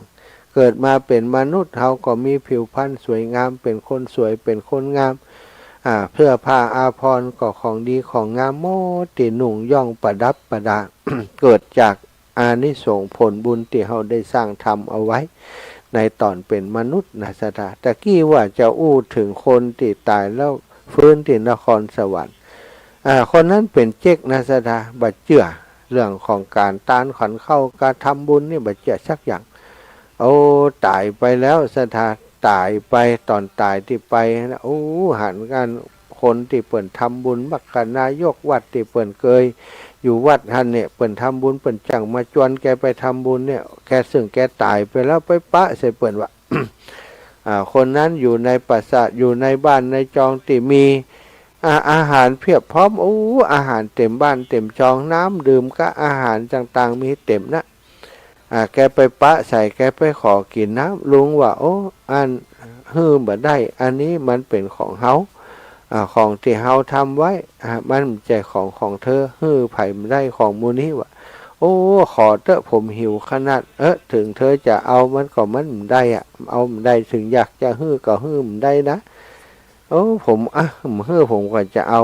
ยิบมาขวดน้ำนั้นกลายเป็นขวดเป่าไปวะสถานขวดน้ำกลายเป็นขวดเก่ามีน้ำสักกักพอเอาวางไว้ก่อนน้ำเต็มนั่นหิวน้ำกระงอบได้กินอย่างสถาไปท่าอันเปิ่นพี่ภาคษาคดีอยู่ฮั่นมาได้กินอย่างแล้วก็อันหันคนที่เปิ่นไปรอเป็นกลุ่มเป็นหมู่เป็นคณะหันหู้จักบางคนก็มีกินบางคนก็มีกินผิวพรรณวรรณะมนมองบางคนก็นั่งให้บางคนก็นั่งก็แต่ละคนก็ปากจาห่อกันนะสถาเพราะว่าเหมือนกับว่ามีโลกส่วนต่อของไผ่ของมันอยู่นั้นไปหันนรกไปหันสวรรค์สถาเป็นอย่างอีนิกาเฮาถ้ามีโอกาสกลับไปได้นี่เฮาจะไปจวนเขาทำบุญเฮาจะบัดทำอย่างที่ผ่านมาแหมแล้วเฮาจะกินจะตานทิกๆว่าถึงตาเปิ่นพี่ภาคษามาว่าหมอนี่จื่อมันตรงกันอันนี้มาใจนะเอามาพิษตัวแล้วเอาไปคืนว่ะส่งกลับคืนมาเล่งทำความดีใหญ่โตเลยเอาเขาวัดเขาวาฮือตานหักษาศีลสถาจนคนตั้งหลายว่าหมอนี่ตั้งแต่ตายไปมันเปลี่ยนไปนะวะมันเป็นอย่างใดไปแกก็เล่าฮือฟังแล้วก็จวนเขาทำบุญเนี่ยสถาเป็นตัวอย่างหนึ่งนะของคนติดตายไปแล้วได้ไปหันภาพจริงแล้วก็กลัวแล้วก็กลับมาปฏิบัติตัวเสียใหม่นี่ก็เกิดประโยชน์กับเขาคนเฮาทั้งหลายนะถ้าเฮายังบักเก่งกว่าต่อบาปยังมีความละอายต่อบาปมีความเก่งกว่าต่อบาปผิดศีลผิดธรรมอยู่นั่นแหละศีลมี5 ข้อบ่ได้สักข้อนั่นก็เป็นวิบากของเฮาเกิดมาต่อไปเสวยวิบากสิ่งที่เฮาทำในอนาคตการในเมืองที่เป็นอบายภูมิพุ่นนะ ส่วนคนที่รักษาศีลปฏิบัติดีปฏิบัติชอบก่อนแน่นอนสวรรค์ย่อมไปสู่สวรรค์อยู่ไปสู่ภพภูมิที่ดีกว่าเนาะศรัทธาญาติโยมวันนี้ ขออนุญาตประกาศประชาสัมพันธ์ให้โยมแม่กำเนอะโยมแม่จงดีเชื่อกันทาฟังอยู่ก็จ้าพี่น้องเมืองฝางเปิ่นทราบข่าวว่าวันที่26ที่นี้จะมีงานปล่อยหลวงและอาตมานี่เป็นเจ้าภาพอันเตดมหาชาติเตดมหาจารย์ทรงเครื่องนะทรงเครื่องอย่างใดเปิ่นจะมีซอโดยนะสัทธาซอประกอบอัน การแสดงธรรมเรียกว่าเทศมหาจารย์ทรงเครื่องโดยคณะของท่านเสน่ห์กาหลงบอยากเป็นภาระของท่านอาจารย์พระมหานพดลสุวรรณเมธีที่แรกเพิ่นจะว่าเอาอาตมาว่าเอากับอาจารย์ผมจะเป็นเจ้าภาพเพื่ออันถ้ามีซ้อมมีอย่างห้ามมันจะง่อมอาจารย์ ก็เลยว่าเป็นเจ้าภาพคือเปิ่นเราศรัทธามีญาติโยมมีโยมแม่อมรวรรณเล่ากุลได้เมตตาเป็นเจ้าภาพร่วมกับอาตมาเป็นเจ้าภาพจังซอโยมแม่ถวายปัจจัยมา 10,000 บาทแล้วก็มีคณะศรัทธาจากเมืองฝางนะแม่จงดีเชื้อกันทาโยมแม่พร้อมกับญาติธรรมต่างเมืองฝาง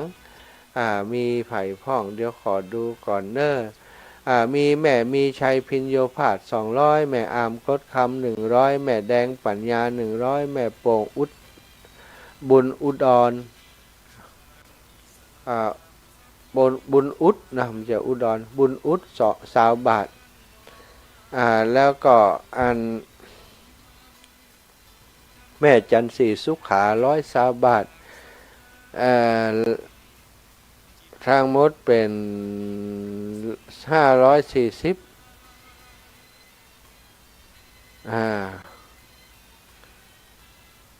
จาก540แล้วก็มีไผ่แหมหุตะกี้เพิ่มใหม่แม่จันสีแม่ทองสายที่ยศแหม60เป็น600พอดีแม่ศีนวันสิทธิวังแหม100เป็น700ได้รวมกันคนเล็กคนน้อยไปศรัทธาญาติโยมเปิดสายรอบ2รอบนี้ก็สัดได้สัก 4-5 สายอยู่กันเนาะ0808844173นะ0808844173พี่น้องลำปางวันนี้บิณฑบาตตีอันนี้นะบิณฑบาตตีอันบิณฑบาตอันพระบาทเนาะพระบาทแล้วก็บุญเกิดนะหนองป้องบุญเกิดขอร่วมทำบุญโยมแม่อันร่วมทำบุญโยมแม่ทองเครือชัยคันธารนะพร้อมกับลูกหลานของเปิ้นร่วมทำบุญวัดทุ่งโป่งเป็นเจ้าภาพเต็นท์1 หลัง900 บาทถวายอาตมาภาพแหม100 บาทเป็น 1,000 บาทเนาะมีโยมแม่ทองเครือชัยคันธานายสมคิดนางสุรภาคุณคมคิดอัมพันธ์สุรชาติวาสนาอุปปอธัญพัฒน์กิรตาพันกุลโอนมาแล้วเนาะแล้วก็เรียบร้อยแล้วเนาะท่านอื่นๆมีหลายคนนะมีหลายคนก็จะร่วมบุญหลายอย่างโยมน้องบุญที่ลาโยธาจะร่วมบุญกับอาตมาเป็นเจ้าภาพอาหารเนาะเจ้าภาพก๋วยเตี๋ยวนะใครจะเป็นเจ้าภาพด้วยกันอย่างก็บอกกันได้นะศรัทธาเจ้าภาพก๋วยเตี๋ยวอาตมาก็จะเลี้ยงก๋วยเตี๋ยวโดยลงทานอันน้ำดื่มเป็นอันกาแฟสดโดยนะแล้วก็จะมีเป็นเจ้าภาพจังซอศรัทธาอยากจะร่วมบุญกับอาตมาในงานปล่อยหลวงนี้หรือว่าจะอีแม่อยากจะเป็นเจ้าภาพสำหรับการออกสักสำรับเนาะสั่ง1,500 บาทนะศรัทธาสั่ง1,500 บาทก็เจริญพรแจ้งมาได้เนาะจะเลินจะเจริญแล้วนี่ท่านอาจารย์กฤษอาจารย์ครับผมโอ้พูดดีจังเลยวันนี้ก็ดีอีกแล้วเนาะเข้าไปวัดวาต่างๆเนี่ยพูดดีเนาะเตือนตุ๊ด้วยเตือนคารวะด้วยจ้าพระโยมใครทำต้องหนึ่งเนี่ยอาจารย์เนาะจ้าเงินนี่ไม่ใช่น้อยเนี่ยจ้าคนมีตังค์20-30ก็มีทางเหมือนกันเหมือนกันเขามีทางมาดีแล้วอาจารย์จ้าบาทก็มีบุญแล้วเนาะใช่แล้วจ้าอาจารย์พูดดีนะทีแรกผมฟังอยู่เนี่ยขอบคุณมากหลวงตาเขาไปทำว่าทำวานเป็นแบบมากใช่มัสการครับสาธุครับถวายความเคารพตุลุงครับ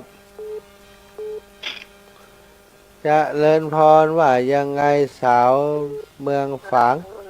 ประมาณเสียงมันก็จะเป็นวัดนะอันมันเสียงแหบเสียงแห้งตะกี้ไปกินน้ำแล้วกำละ จ้าแม่ เอาดูแลตัวเองด้วยนะ เจ้าสาธุเจ้าแม่เจ้า สาธุ จ้าสาธุโยมน้องสมจิตอินทวิจิตของตู้ปี้ของน้อง100 บาทเจ้าอันนี้หอมอย่างก๋วยเตี๋ยวก็อีกละหรือว่าหอมจังซอบ้านฝอนจะได้ไปบิณฑบาตได้ฮูเนอร์2 วันนี่เปิ่นนิมนต์ไปจ่วยมจร2 วันไปจ่วยตีพระบาทวันนี้เดินบิณฑบาตตีพระบาทหนองป้องแล้วก็บุญเกิดนะวันอีกวันหนึ่งไปโถกหัวช้างหนอง5บ้านทุ่งนะ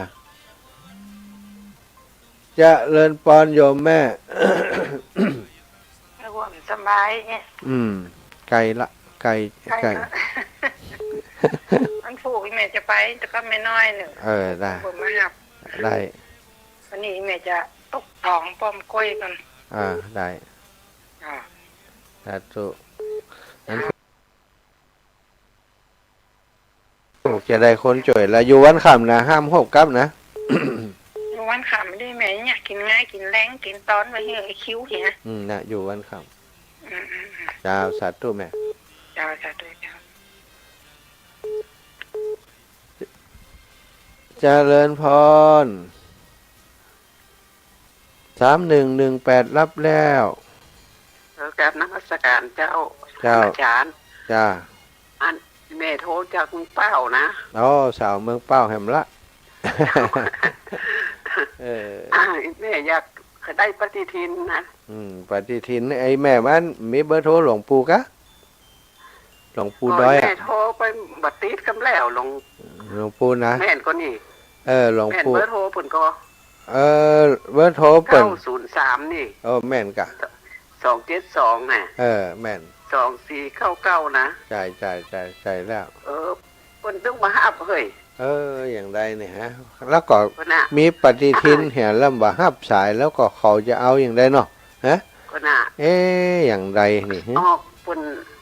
ออกวันจันทร์เนาะ ต้อง มัน โทรไปต้องหอดเพิ่น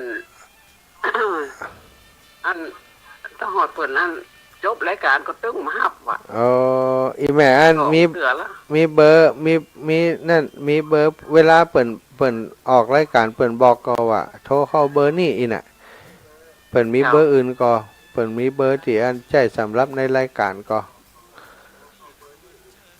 วันหลังฟังใหม่เนอะฟังเวลาเปิ่นบอกเนอะ เจ้า เจ้าโยมแม่ แม่ก็โทรตามเนี่ยนะแล้วกดเพิ่นตึ้งหับมันโทรศัพท์น้อยก็หาประมาณตัวตั้ง เดี๋ยวอย่างไรถ้าโยมแม่จะต้องการ ก่อนวันนี้เอา ส่งไปอย่างใดหาสตางค์จะเอา200นะเอา200อย่าง200 บาทก็200 บาทเจ้า200 บาทมันอันแผ่นละ40เนาะแผ่นละ40แผ่นละ40อ่ะอันเล่มละ40เล่มละ40 บาท40 6 4 5 20 5เล่มพอดีกะเนาะจะอันส่งสตางค์ไปที่เพิ่นจะส่งมาหันเนาะเจ้าแม่เบอร์อย่างเบอร์ที่เพิ่นส่งเงินน่ะเบอร์น่ะของหลวงปู่ล่ะเดี๋ยวจะถามเพิ่นเฮือเด้อแม่เด้อเจ้าบัญชีธนาคารเพิ่นเดี๋ยวจะเอาเบอร์ของอีแม่ให้เพิ่นแม่ชื่อหยังแม่ชื่อแม่สุคำ31วันเราตำบลปะไน118แม่สุคำนามสกุลหยังนวลแก้วเจ้าบ้านเราปะไนตำบลหยังตำบลปะไนนะเจ้าตำบลปะไนน่ะเจ้าปะไนหมู่3ตำบลปะไนหมู่3ตำบลปะไนอำเภอเป้าเนาะเจ้าโอเคนามสกุลหยังก็ตะกี้ลืมไปละนามสกุลนวลแก้วเจ้านวลแก้วเดี๋ยวจะบอกเพิ่นให้เด้อเจ้าสาธุแม่สาธุโอ้ใครได้ปฏิทินหลวงปู่เจริญปอนโยมแม่สาวปงร้อนเอากี่เล่มนี่ มาหนาวที่26น่ะมาเอาคนเดียว เจ้าเดี๋ยวเป็นคนติดท้องหลังผ้าเอา หลังผ้าอย่างผ้าถังสาม ท้อ จั ง ง หลังผ้า ผ้าถังสามจัง เจ้าไปอยู่ จะลักมาอีกจะปิดท้องหลังผ้าเอาเอ้ย เจ้าเจ้า สาธุปะอีแม่ ห้อง เนี่ย ยางของหน้า เอปะเหมือนละคือเติงหาอีเมตตาเขาต้องเป็นได้พ่อง ครั้งอยู่นี่ไม่ต่างกับแค่อันน่ะกะนี่จะชวนไปหมู่ ไม่เงียมจอนไม่เงียมจิมเด้อ เงียมโทรมาที่กะ จอนอีแม่มาจิมวันนั้นก็ไปหาบ้านปะ กะ หอมมันแม่เป็นห้องน้ำมะ phần trôm tíchว่าอันนี้ยังได้ไปชงตั้งไว้ที่ปืนพอดีว่าหาไปหาปืนเอง น่ะพอดีขึ้นไปทั้งปุ่นแหวงหาปืนแหววันนั้น แต่กระท่าเมตไปคนน่ะมาบ้านน่ะ ไม่จะซดไปไหน กำใจว่าถ้าเมตไปเอาไปที่ที่ปุ่นห้ามได้มาบ้านไปนะ มันไปกับไปมันยอ มีแต่คนสั่งแล้วก็เอาจังเอามาให้ เดี๋ยวถ้านี่ก็เป็นจะเอากินเล่มอ่ะถ้าสั่งก็จดเป็นไว้เหียกะแล้วก็เดี๋ยวเขาจะซื้อให้ก่อนก็ได้ ถ้าเขาเอาตังค์ให้แม่ก็โอนเขา จ้า สาธุแม่ สาธุ บุญรักษาเวลาหมดเวลาแล้วสาธาทุกท่านทุกคนเนอจัตตารโอธรรมาวทันติอายุวันโนสุขังภะลา